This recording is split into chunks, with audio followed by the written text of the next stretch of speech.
სოციალური კალათები მარკეტებში დახლებზე 15 დასახელების პირველადი მოხმარების პროდუქტი შეღავათიან ფასებშია წარმოდგენილი. ეკონომიკის საკითხებში ექსპერტი გიორგი კაპანაძე მიმდინარე პროცესს დადებითად აფასებს, თუმცა ამბობს, რომ ფასდაკლებული პროდუქტების ჩამონათვალის გაზრდა აუცილებელია. მე ამ საკითხს ორი კუთხით შევხედავდი.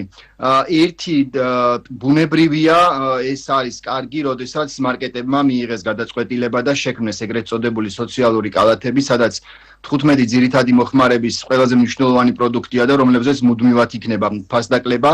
კი ამ პროდუქტების ნაწილზე ნამდვილად პერიოდულობით იყო ხოლმე ფასდაკლება, თუმცა ახლა მომხმარებელს ეცოდინება, რომ თითოეულ მათგანზე მუდმივად არის ფასდაკლება და თითოეულ მათგანის შეძენა გარკვეული ფასდათმობით და გარკვეულ ფასად შეუძლია და არ ექნება იმის განცდა, რომ ეძებოს სად უფრო იაფია და სად შეხვდება იგი ამა თუ იმ პროდუქტს იაფად ან შესაძლოა ვერ შეხვდეს. ანუ მომხმარებლისთვის კარგია ის, რომ ექნება შესაძლებლობა, რომ ეს ძირითადი პროდუქტები შეიძინოს უფრო იაფად.